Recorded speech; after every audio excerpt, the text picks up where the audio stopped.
When I was growing up, I loved to play sports. I still love to play sports, but it hurts after I do so I don't do it quite as much. But I especially loved playing baseball. It is by far the best sport, and if you don't think so, you're wrong, but that's okay. But the thing about baseball, especially as a little kid, is that it's a summer sport. Played during the summer months, as the school year is winding down, and then once you're on vacation. And there was something else that I loved to do as a young boy during the summer months. I loved to swim. Me and some friends would go down to the pool that was in our neighborhood pretty much every day. Most days we'd have to sit out on the side of the pool because we got in trouble, but we enjoyed going to the pool and having fun swimming. But on days where we had a game, we couldn't swim. Right? The coach would tell us, all right, we have a game tomorrow. Don't go swimming. Because swimming makes you tired. And when you play baseball, you want to have energy, right? To be able to do all of the things that you need to do. And so on game days, we couldn't go swimming. And we did other things to prepare for the game. A lot of days I would take a nap. I still enjoy taking naps, even if I don't have a game. Right, I would put on my uniform. Right, I love putting on my socks and my pants and my jersey and putting my cleats on. Made me so excited because with everything that I put on, I knew that I was getting closer to going to play the game. I would make sure that all of my equipment was in my bag.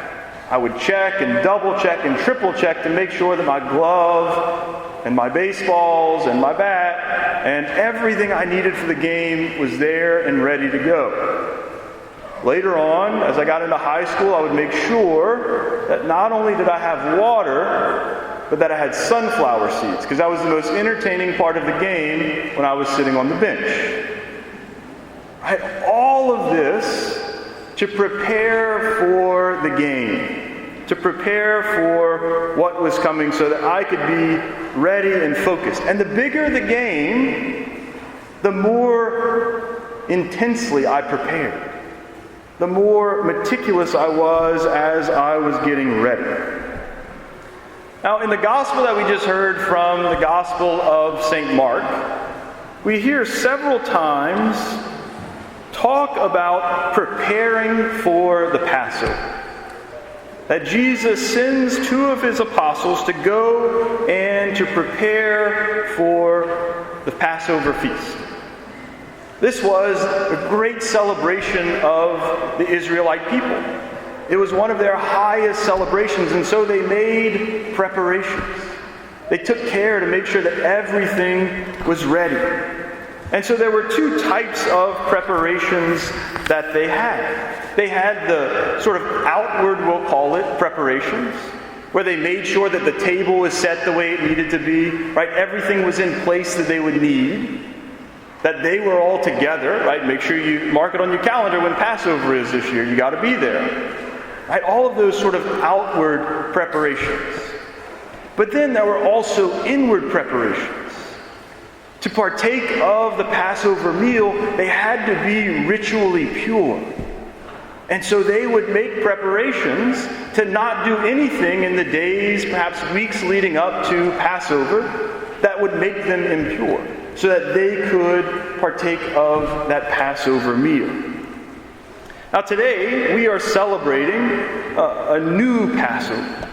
Right? We are celebrating your First Holy Communion, and we're celebrating First Holy Communion on the day where the Church instructs us to celebrate this feast of Jesus' body and blood, like Corpus Christi.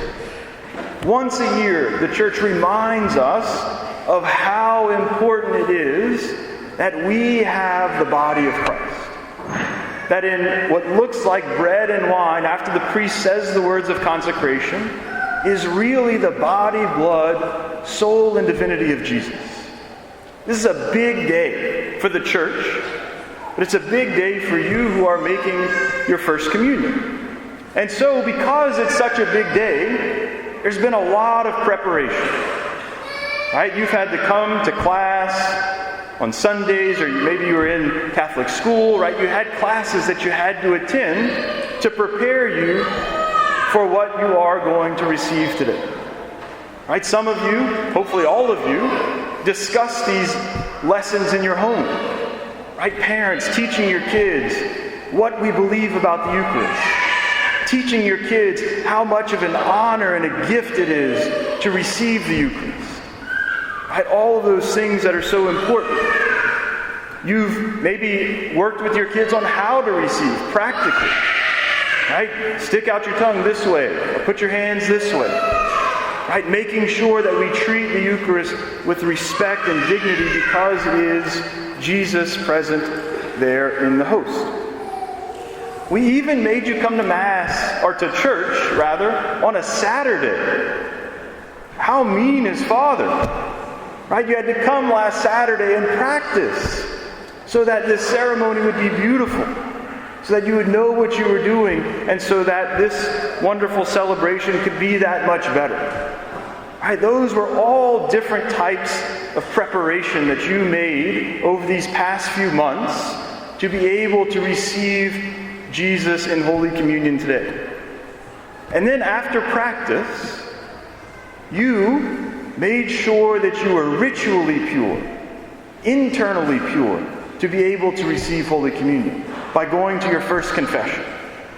Right? Maybe you were scared. I was scared. And I'm still scared when I go to confession. But I know that I need to go so that I can be pure, so that my house can be clean to welcome Jesus as that guest into my soul. I remember when I was a kid, my mom is one of the sweetest ladies you will ever meet. I would see her mad only over a couple of things. One is if she was talking to an insurance agent. The other one, no offense if you're an insurance agent, the other one was if we had guests coming over. Oh, my mom would get so serious and she'd say, Patrick, Stephen. She used my middle name. I knew I had to pay attention and do what she told me. She would say, Patrick, Stephen, go clean up your room. We have guests coming over. I would say, they're not going in my room. I don't care, go clean up your room. Right? When we have people coming over, we want everything to be nice. We want to have a nice place for them to be able to come in and enjoy. Same is true when we receive Holy Communion. We want our house to be in order. We want everything to be in place and be clean so that Jesus has a nice place to come and to be welcome. And so parents, I thank you for the work that you've done so far in bringing your children to classes, in making sure they're here today, in getting them their first communion outfits. Right? Those are some of the other external preparations that we do. Right? You have different clothes on today because today is a different day. You're doing something special. Right? Maybe you even washed under your fingernails. Maybe you hadn't done that in a while. I did it for today. I made sure my fingernails were nice and clean. Right? Make sure that every single Sunday, every time you come to Mass, you don't have to put your first communion clothes back on, but you should have nice clothes set aside for Sunday. Right? To remind you that this is different, what we do here.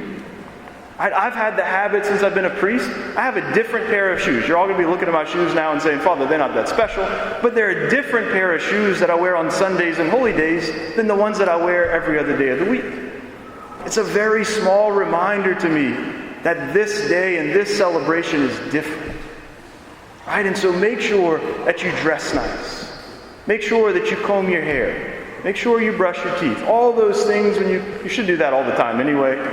But make sure you do it when you come to Mass to show Jesus that you are preparing well to receive Him. And parents, continue to demand this of your children. Continue to bring them to confession. Continue to lead by example by going to confession yourselves. I remember one summer as a seminarian, there was a deacon that was teaching an older confirmation class, and he was talking about confession. And he said when he was teaching his young daughter how to go to confession and the importance of it, she said, well, Dad, why do I have to go? You never go. He said, oh, I need to get back. Right? And so lead by that example by going to confession. Bring your kids regularly so that they get used to going, so that they can be pure inwardly to receive Jesus in the Eucharist every time they do so. Right? We have to continue to prepare well to receive Jesus. Now, this is important. I don't say this often because I don't want us to feel like today is the worst time ever in the history of the world. But I think in a particular way that today we have a bigger struggle in this way. That there are so many things fighting for our attention. Right? If I would sit there and count the number of times each day my phone goes off with a text message or an email or a phone call requesting this or that, I would probably lose count by noon. Right? There's something always fighting for our attention.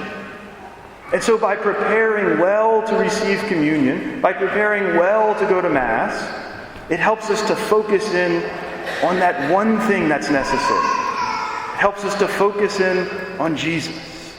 Right? By making those preparations, making sure we're ready to receive Him, can make every time we receive Holy Communion as special and as joyful as this day of your first Holy Communion.